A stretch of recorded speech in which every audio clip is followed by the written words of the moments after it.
Okay, so I can't remember what it said on the website, but this evening is around looking at a tool, so business model canvas, and the context that I wanted to put on it was to use it in, well, to actually get you hands-on with it. So as opposed to listening to me talk about it and say, this is the wonderful stuff that you can do with this tool, to actually use the tool. So at some point this evening, we're going to break into a number of teams. What we're looking at, and I'll go through where this thinking came from. So I'm going to cover off some basic stuff around the tool and how it's used and where it came from and what it's for. And equally what we're going to talk about in terms of like the business of IT, if you like.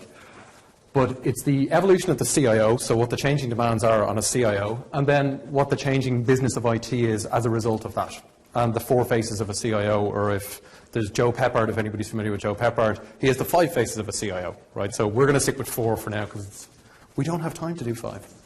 So do you know what business you're in? Is basically it from an IT perspective, because there's an assumption that, well, it's IT and it just provides services to the business and that's it.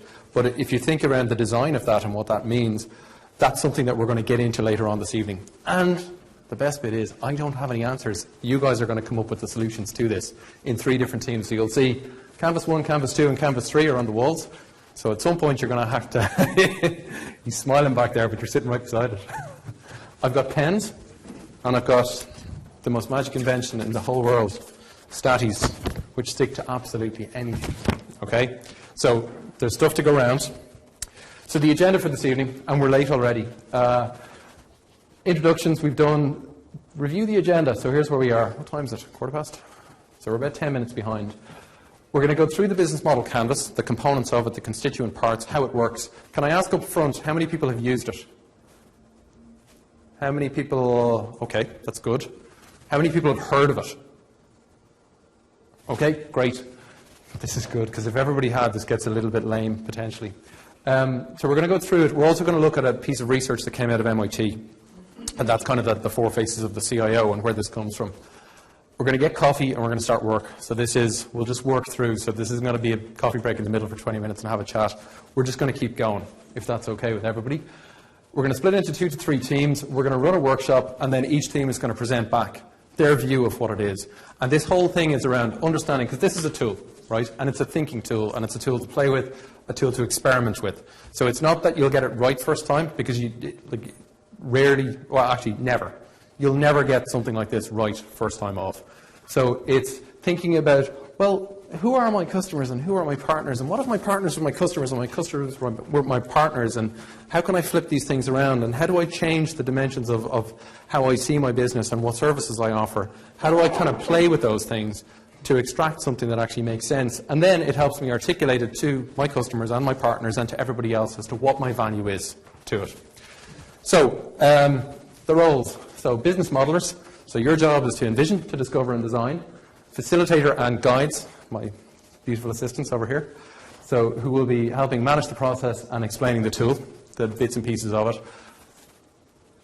And if it's not fun, then please put your hand up and say why, and we'll figure out how to make it more fun. The outcomes, what we're looking for is, so for anybody who's not familiar with it, to discover a new tool and get a glimpse of the future. So if we're looking at designing what the business of IT is, then what does that look like in 3 years, in 5 years, in 10 years? But actually consciously making decisions around the design of it, as opposed to, as we seem to have done over the past 15 years, just kind of drifting into where we are at the moment. It seems like it's, or like the Costa Concordia, floating into an island. Probably a bad example. But, so the rules for today, when we get into the workshops. So draw, scribble, imagine, and experiment. If you write a word down, think of a picture that goes with it and draw it. So visualizing, and I'll show you an example of a business model canvas at the end of this piece. And it's one that's been put together by, he's actually a games designer, but it was for Spotify. But there is a power to it in terms of the visuals to this, in terms of explaining something with pictures, with cartoons, with words as well. We tend to stick with words. And for, who's an architect that's here? Me. 1, 2, 3. Okay, we've got a few.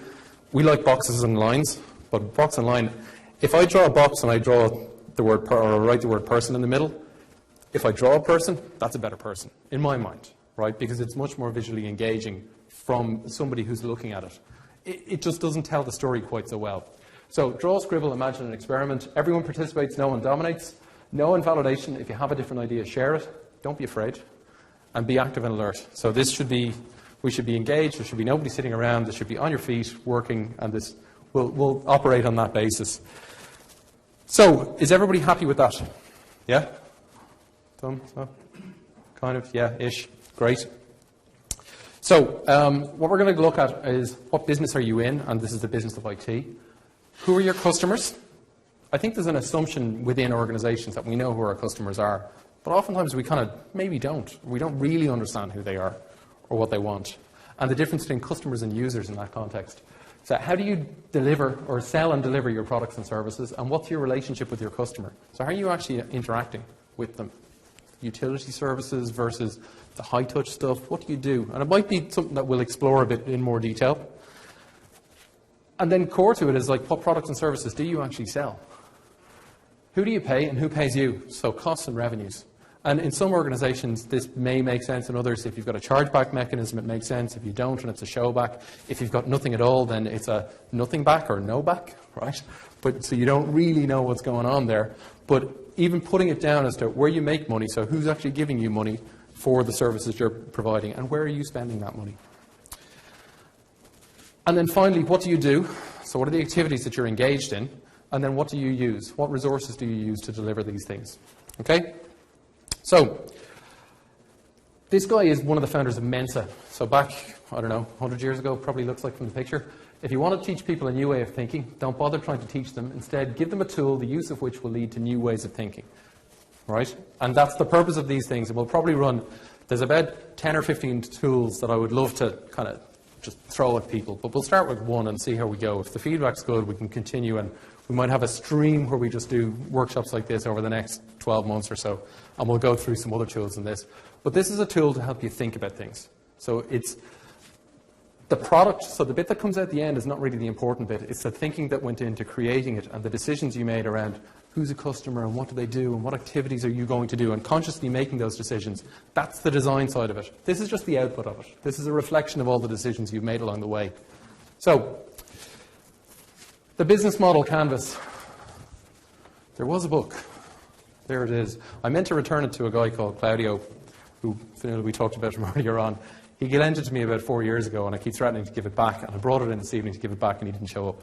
So, it was written by, well, it was actually co-created by 470 practitioners. So there were 470 people involved in it, but there's two authors, Alex Osterwalder and Yves Pinnier. And what they did was try and capture on one page, with a tool, the essence of a business model. Right? So what was the essence of a business model? So we have, if anybody's familiar with strategy canvas and strategy maps and all those kind of things, this is the next evolution in that. So it hit the big time. Everybody loved the book. They're in the Harvard Business Review. Then they're in a bunch of other publications. And they became the cool tool to use, and everybody was doing it. But there's a depth and richness to this tool. Even though it looks very simple, there are things beneath it. There are decisions that you make, and it takes a little bit of practice to get there. So nothing better than actually practicing this to learn something about the tool. There are 9 panels in it. So if I start in the middle, so value proposition. So what is my value proposition? So what's the core of my business? What products and services am I giving to somebody? What value does it bring to them? Is it a job? Is it relieving some pain? Is it some gain to them? What are the constituent parts of that? I'm going to skip out here to go, my customers. So who are my customers? Who's consuming this? And customers aren't users. They're different things, potentially. So there's an economic buyer piece to it, but there's also users of the products and services that I want. Are they users, customers, or not? In an IT context, this can get a little bit complicated sometimes. On the other edge, I've got partners. So who helps me? Who does all the stuff that I don't do to deliver that service to these customers? And then I've got my customer relationship. So how am I actually engaging? If I take a banking example, if I'm in a private bank, right, I've got a very high-touch engagement model. I've got active relationship management. I'm the wining and dining and constantly looking after and minding and making sure these customers are happy, right? It's a very high-touch model.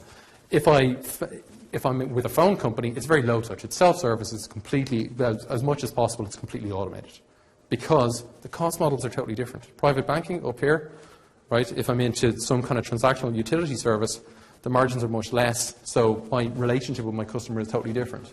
My channel for delivery, so how am I actually delivering it to them? Is it online?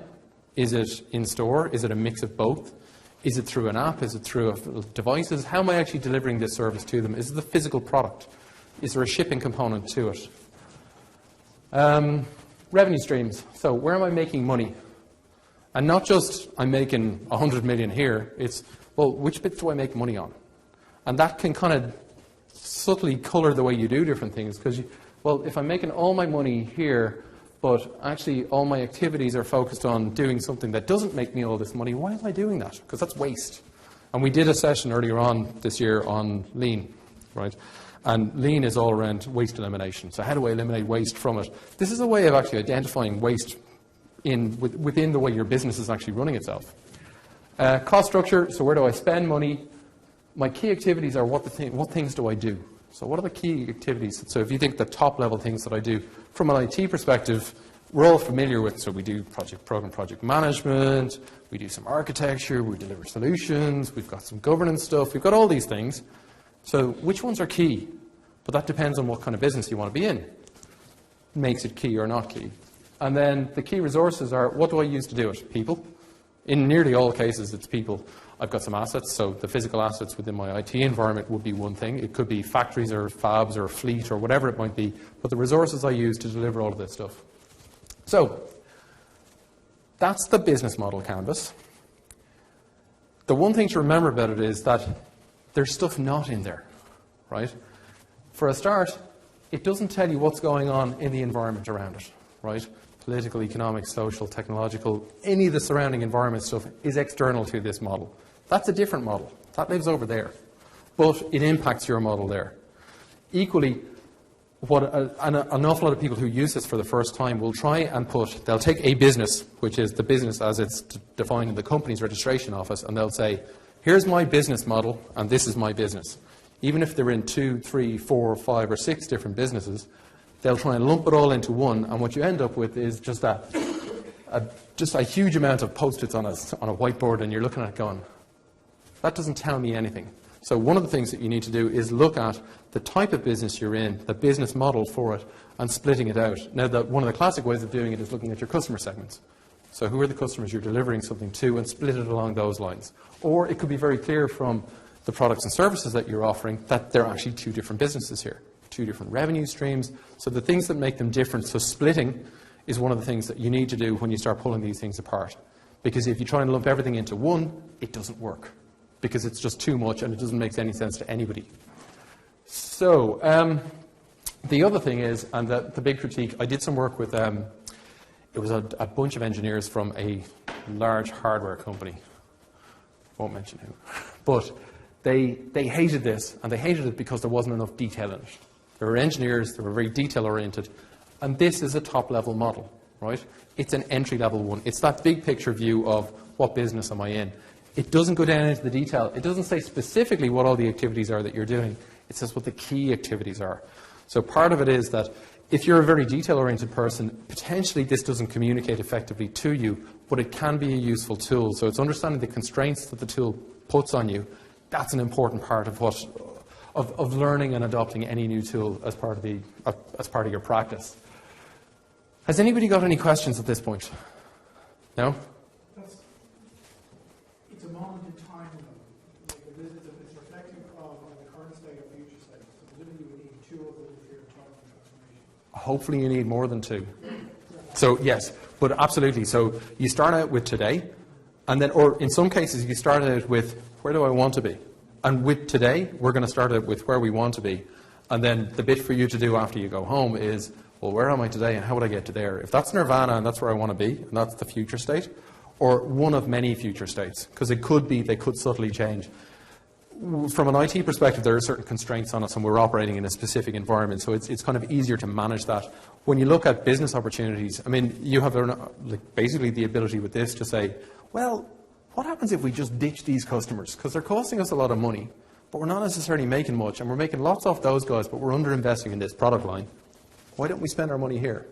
But it's a thought experiment. It doesn't cost you anything except time.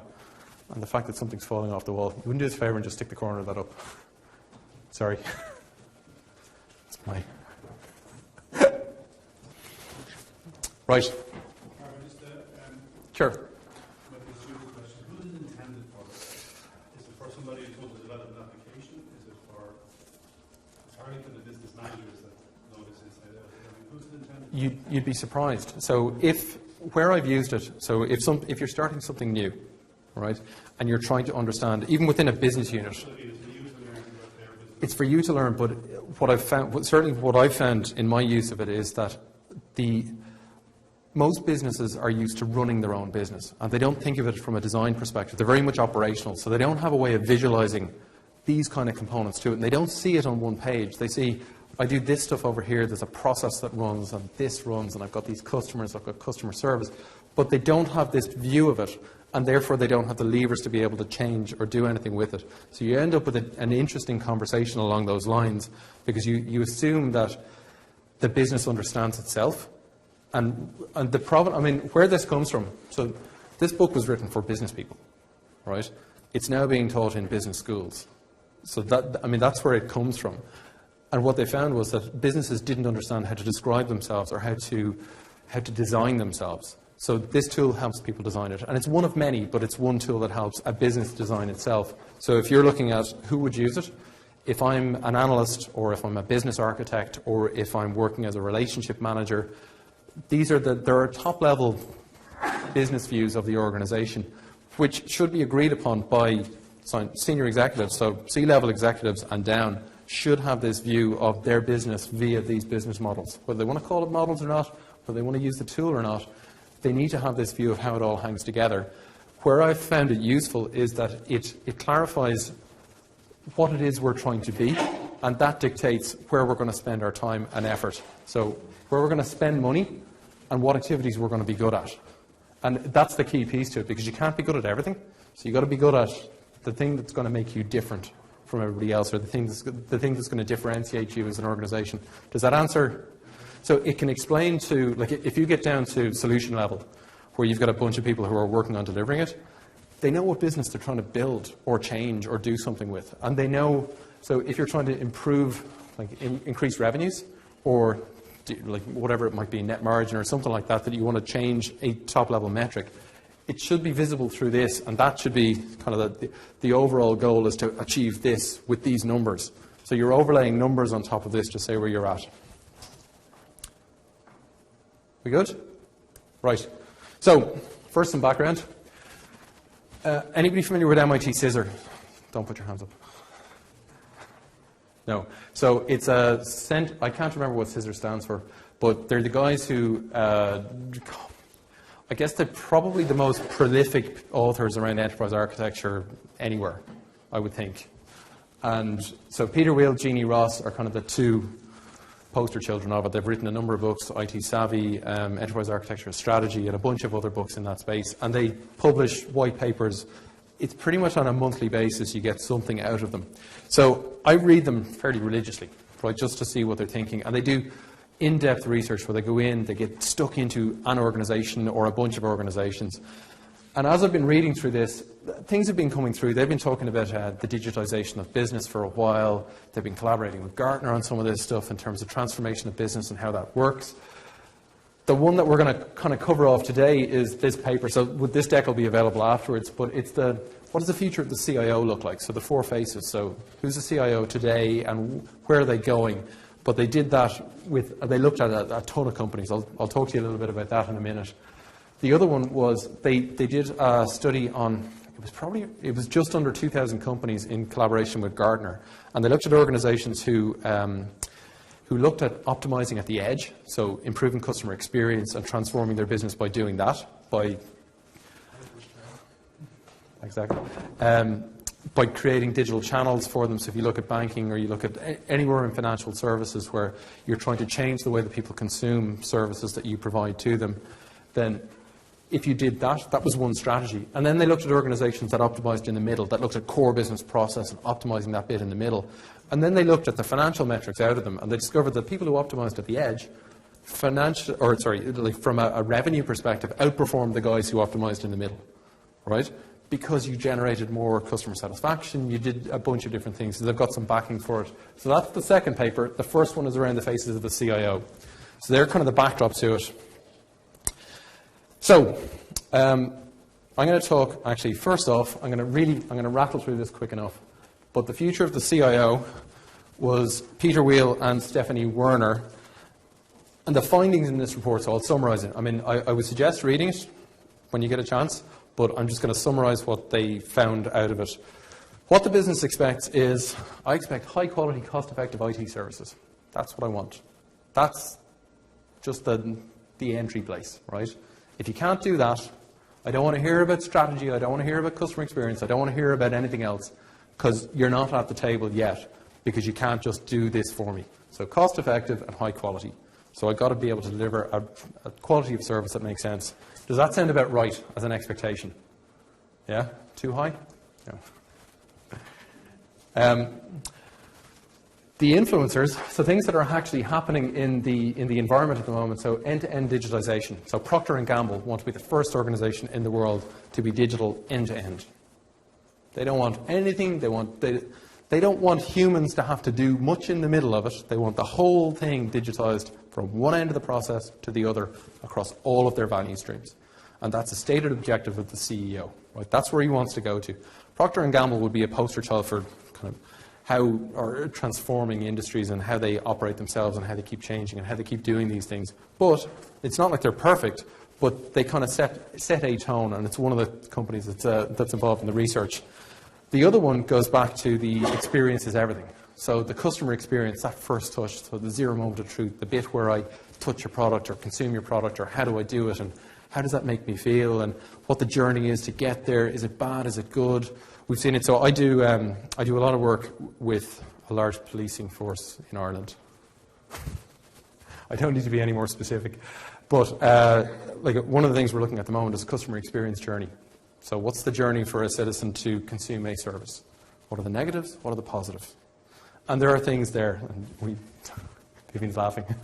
we talked about this in the context of, and you can talk about it in the context of any service, but describing that journey, and if you're eliminating all the downsides and optimizing the upsides, the customer has a better experience, you can shorten the distance, you can shorten the journey, and it's better, right? So experience is everything, and digitization, it's digital by default. That's going to be the expectation in years to come.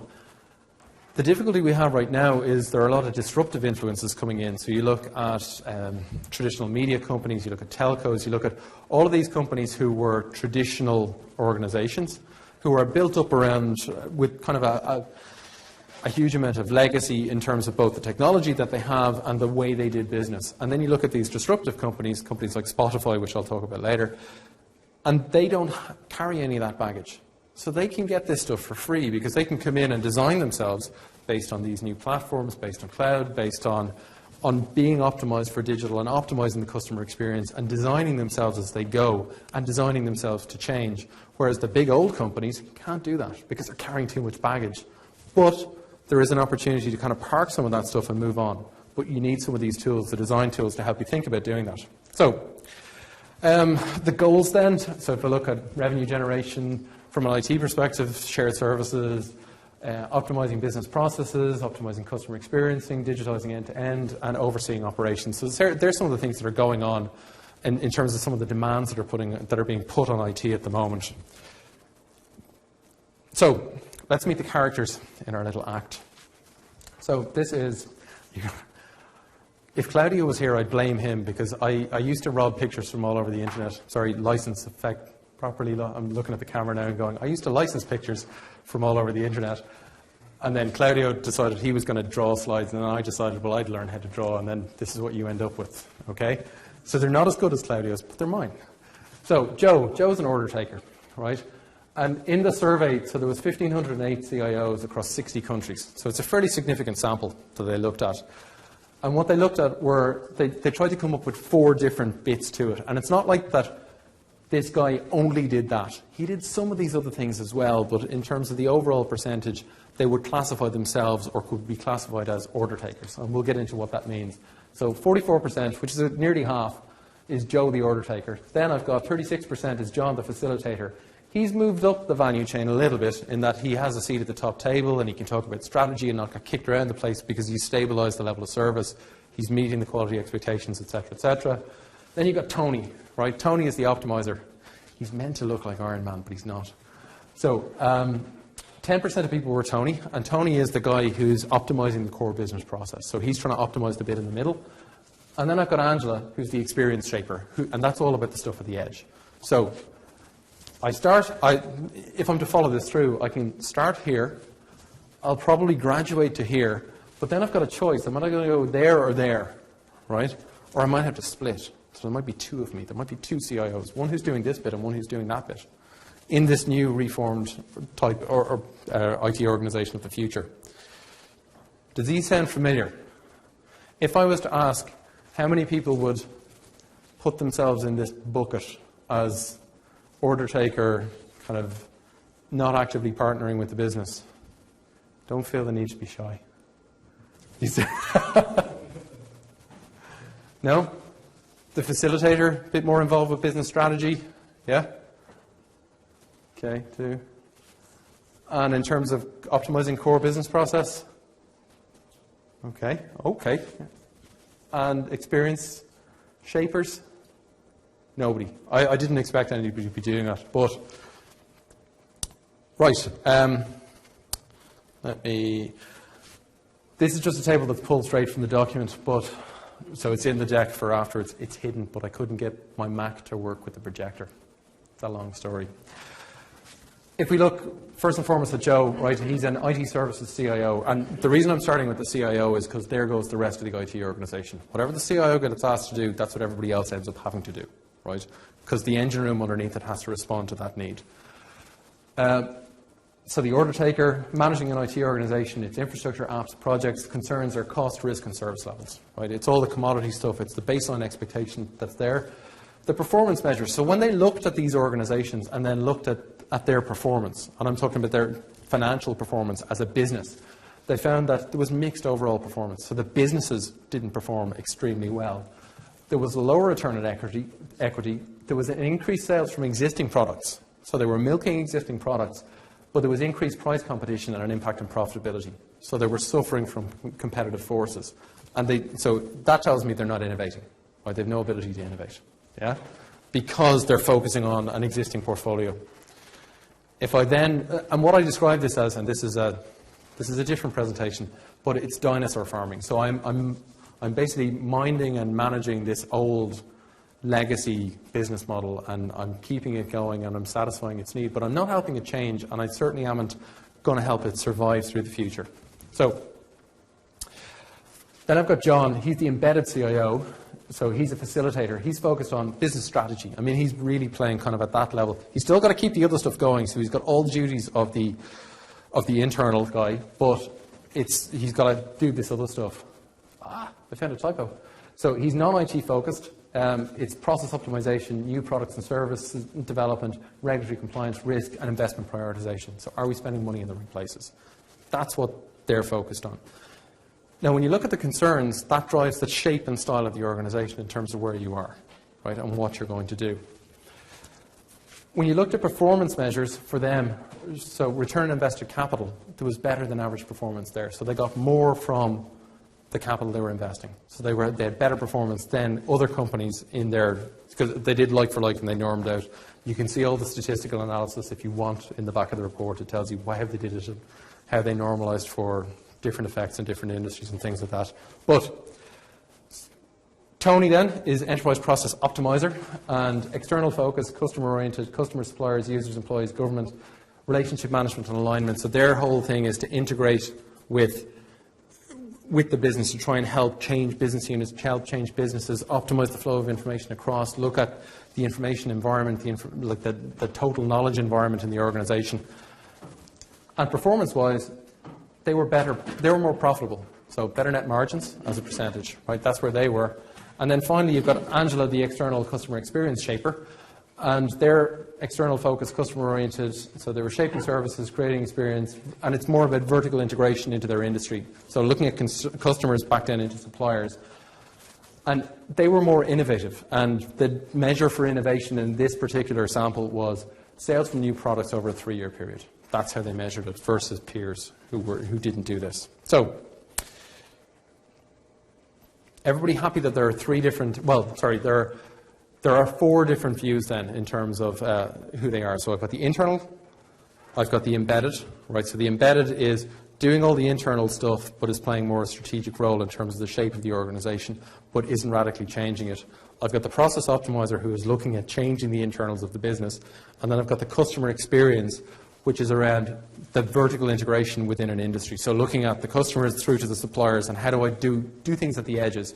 So if you take an example of this, would actually be Procter & Gamble and Amazon have announced that Amazon basically are going to run within Procter & Gamble warehouses. So they're going to put people in, they're going to put kit in, they're going to put their software in, and they're going to do, so you'll be able to buy toilet roll on Amazon and it'll be shipped straight, right? So that's basically they're integrating at that level. Now, for P&G to do that, they've got to do something. For Amazon to do that, they've got to do something. But managing those supplier relations, because there's a good bit of technology conversation that happens there. These aren't just business deals. This isn't just a contract that we sign to provide services to each other. These are much more involved. We become much more embedded and much more dependent on each other. So the skills we need, the governance structures we put in place, the activities that we do are different for that than they are for the person who's operating in the middle, than they are for the others. Does that make sense? So that's kind of the premise. So what I was looking for was a way to experiment with the tool, but in the context of something we all understand. So I'm hoping this makes sense now. So the business model workshop, how are we for time? Okay. Everybody's happy with the canvas to start off with. Customer segments, real quickly before we get started here. An organization serves one or several customers. It seeks to solve customer problems and satisfy customer needs with its value propositions. Value propositions are delivered to customers through communication, distribution, and sales channels. Customer relationships are established and maintained with each customer segment. So think about the segments. Revenue streams result from value propositions successfully offered to customers. Key resources are the assets required to offer and deliver the previously described elements. And key activities are elements by performing a number of key activities. So perform activities on resources to generate value for a customer. Some activities are outsourced and some resources are acquired outside of the enterprise, and the cost structure. So the business model elements result in the cost structure. So where I spend money. And this is Spotify's, which I've borrowed. So there's a company in the Netherlands called Business Models Inc. and Patrick Vandervelde and some partners, and they do this, but when I say visualize it, they actively create this. So if you look at this, it's my key partners are right holders for music, my key resources are what does that say? Royalties to right holders, salaries, bandwidth costs, so they're my costs. My key activities are the platform that they use, my value proposition, so access to music via streaming and download service. It also says one thing that, there is another version of this model that I've seen, the guy showed it to me, and it's very specific about what they're not. We're not a social network. We sit on the back of other social networks, but we're not. So your value proposition says what you are and who you are in terms of what products and services, but you can equally say what I'm not going to do, which I think is an important statement to make. So customer relationship, automated online relationship, third-party APIs, communities, channels, Spotify, so through the Spotify app and through mobile channels to customers. So they sell to advertisers, but they also sell to music lovers, right? And they're global, right? So they do it to everywhere. All my canvases are falling off the wall. They make money from ad fees, subscription fees on PC and mobile, right? So, and free drives paid. So that's their business model. So I expect something like this at the end of it. So is everybody happy to give this a go? Yeah? Let me go. So myself, David, and Alistair are going to be wandering around looking at what you're doing and answering questions and helping you with this. There are statties and pens, and more than some pens. And don't be afraid to ask for more pens and more materials and more other stuff that's out there. So what we're going to do is yes, please don't draw directly on the canvas. Draw on the statties, put the statties on the wall. We'll do. Oh, don't draw on the wall. And don't draw on the wall. And the beauty of it is you can move them around and they stick everywhere. Right. Sorry, I'm fixated with toys. But, so, you are going to, so this one is going to be for, hold on. Sorry, I blanked there for a second. So this is for the embedded CIO. right? So the embedded CIO is the person who's got all the order taker stuff plus the embedded stuff. So it's looking at the business model for that. I'm just wondering, do we just do two? So there were nobody wants to be the embedded CIO. So you want to be either the optimizer or the experience shaper. So let's just do two canvases and we'll just split the room in half. So this side is going to be this is the optimizer and they're the experience shapers. And I want 1, 2, 3, 4, 5, 6. And can I get you two to come over here? Would that be okay? Okay. Does anybody want to be an optimizer? No. Everybody wants to be an experience shaper. Even the campus wants to move. Yeah. Well, do you know what we could do? If everybody wants to try the experience, does anybody want to do the optimizer one? No. Right. So let's break it into two groups and everybody do the experience shaper and then we can present back to each other and see where we end up and where the commonality is and where the difference is. Does that sound fair enough? See, we're loose, free and flexible with this. All right? So everybody can stand up now.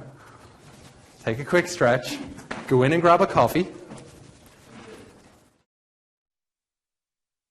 What we're doing is designing a business model for IT, for an IT organization that is involved in both optimizing the customer experience, engaging with suppliers, engaging with customers, engaging with other people like that, to try and understand and optimize their consumption of our products and services that we're delivering as a business. So if you look at traditional, sorry, I should put the sandwich down. If you look at the traditional way that we're delivering services, it tends to be very internally focused with internal customers. In this model, what MIT found was that the demands on the CIO were to integrate both upstream with customers and downstream, but also so with employees, with customers, with non-customers, with other businesses, with partners, with an ecosystem. What do they need to do? How should they do it? What are the things they need to be good at? So if I look at this, who's my customer? So piece of advice number one, start here or start here. Starting here is too hard, right? Starting here doesn't make any sense because you don't know who this is. So start with the customer or the value proposition. What do you think you're doing for your business? Try and articulate that in one or two sentences in terms of what the value is that you bring, that the IT organization brings, given the demands on them, which are to integrate, to optimize customer experience, to do a lot of stuff outside of the confines of your organization. So you're actually operating, in some cases, in a sales mode, right? And you're operating in a totally different environment than than IT organizations traditionally operated in. So either start here or here. You can look at there. So this is just me. Forget about the stuff below the line. If we don't get to it, we don't get to it. I would start here or here. I would jump to there. I would say, what do we use? How are we going to deliver it once I know who these are? And then I would look at what the key activities are as the last piece. So I would leave this to the end. In the context of which industry, though? Or in a generic? Pick one. How many people are from financial services here? 1, 2, 3. How many people from insurance? Nobody? Public sector? 1, 2, 3, 4. Okay. So I'd suggest that agree amongst yourselves which one you want, because I didn't want to be because I didn't know who was going to be in the room. But I'd say you can pick an airline if you want. I thought there was going to be somebody from Aer Lingus here. But pick an industry, and then that makes sense. Do you want to do an airline? Okay. There we go. Right. So these guys are going to be an airline. Ryanair over this side here and Virgin Atlantic over here.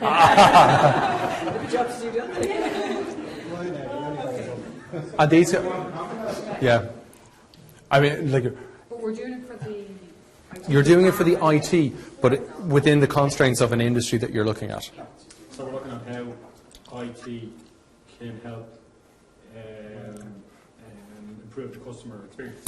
Yep. That's what we're looking at. So think both ends of that spectrum. Suppliers, customers.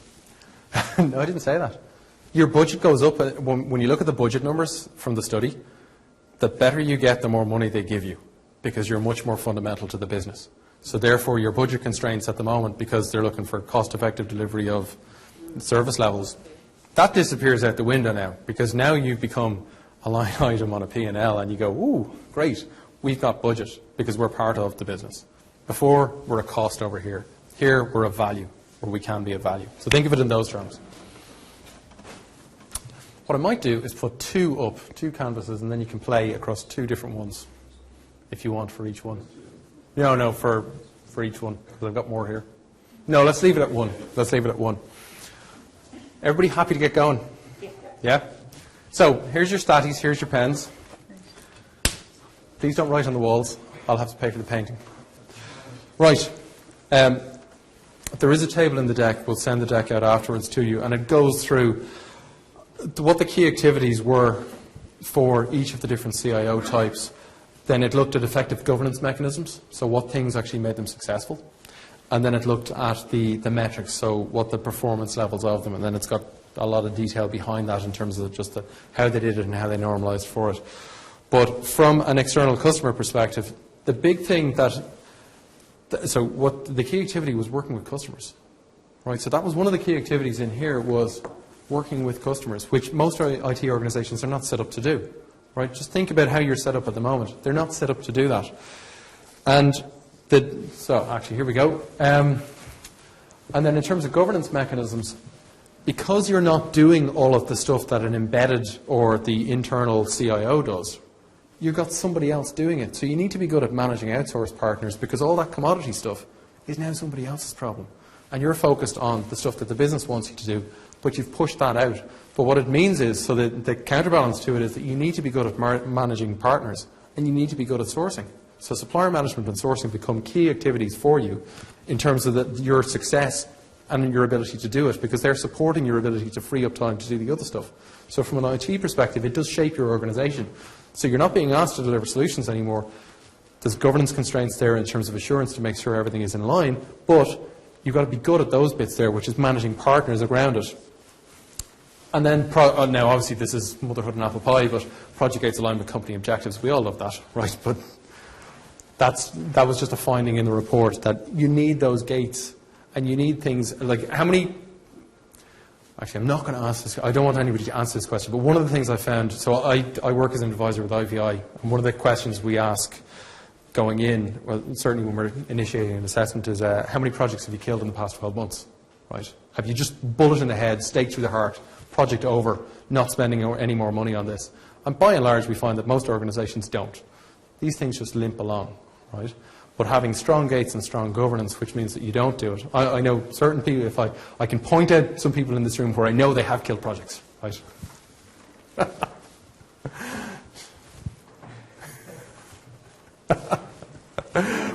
Because you believe in strong governance. It's a good thing, right? But they're the kind of things that they're kind of leading indicators to kind of tell you what the style of the organisation is. Otherwise, you let these things trickle along. So if you're going to kill it quick, kill it fast, and kill it for sure. Right? Stake through the heart. Put 2 stakes through the heart. Just get rid of it. It's all over. Put it to bed. The thing about this external one is that your company is growing because it's innovation. It's new sales. It's not sales from existing stuff. It's new sales from other things. You're now creating new ones. Certainly over here there were some interesting things. So when we explored it, and I don't think we had. I would love if we had a day. Right? This whole workshop is set to be run over 2 days. Right? If you're going to do this properly, it's 2 days. There's a structure around it. There's information you need to gather up front to feed into it, because you need to have some of the cost stuff. You need to have some of the financials. You don't want to be searching for it, so there's some prep work to do it. So if you're looking at doing this in a structured, formalized way, either with a customer or within your own organization, there's some upfront work, but there is a level of effort to it, right? In terms of, it's not just kind of, well, we'll spend a half an hour and do it. If you want to do it right and experiment and play with it, it's a couple of days, right? And it's a commitment. It's either from senior people, from people throughout the organization, so it's going to take some effort. But it's also something that you can do on your own, show it to somebody else and validate to see, am I right or am I not right? So it has some flexibility to it. So, I'm going to, don't worry about them. Right, so that was Spotify. I'm not going to turn these into one of those. That's all I'm going to say there, right?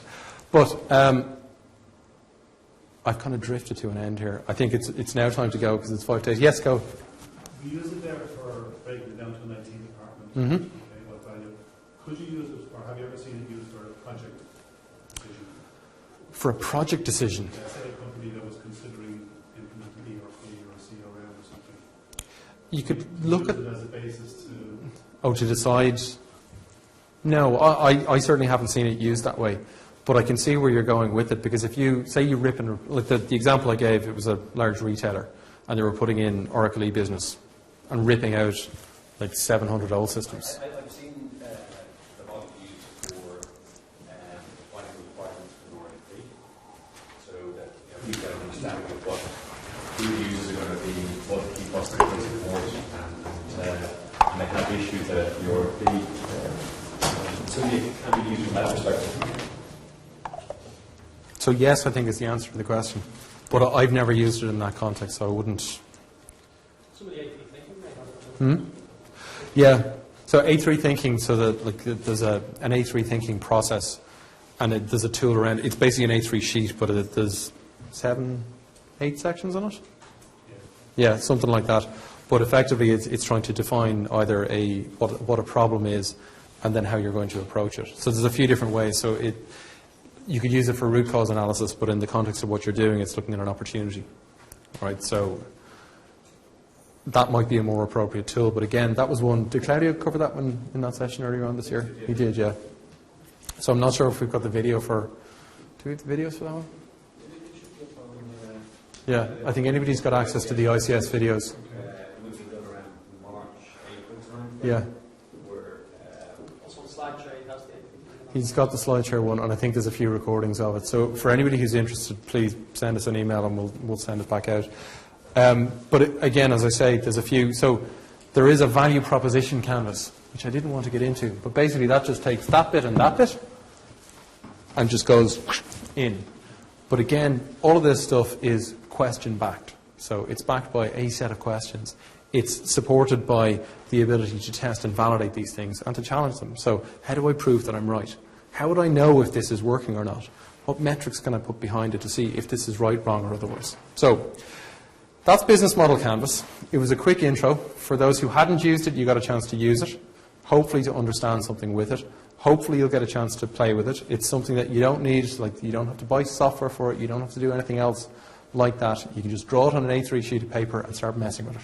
That's basically that's where you can start tomorrow. If you want to do anything more with it, that's great. But I'm hoping that was useful. Again, if there is interest in doing something around tools like this on an ongoing basis, please let us know, and then we can set up a stream that we can run, because there's any amount of tools that we cover in the ISA training. So if you go to an ISA training, we cover Business Model Canvas. We take our fictitious company and we go through creating a business model canvas for it. We look at opportunities, we look at what the impact on the business model is, and then we take it through and use different tools to explore different aspects of this. In the context of these events, we can do something similar where we could set up a series of events along that line to kind of follow and use and experiment with some of those tools. Does that sound like it's interesting? Was this night interesting or useful? Hopefully. Good. That's good. So please fill out your feedback form. As I get the... Listen, thanks very much. And thank you. Yes, Andrew.